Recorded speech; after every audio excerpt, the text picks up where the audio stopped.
spent in a miserable way.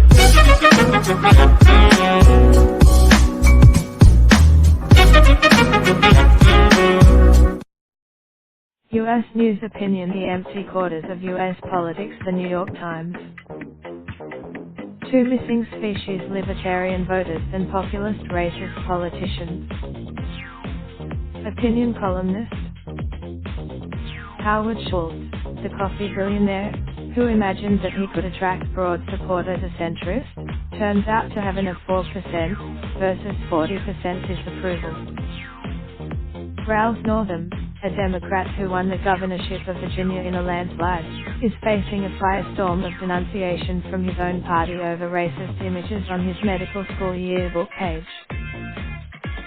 Donald Trump, who ran on promises to expand health care and began betraying his working class supporters the moment he took office, pushing through big tax cuts for the rich while trying to take health coverage away from millions.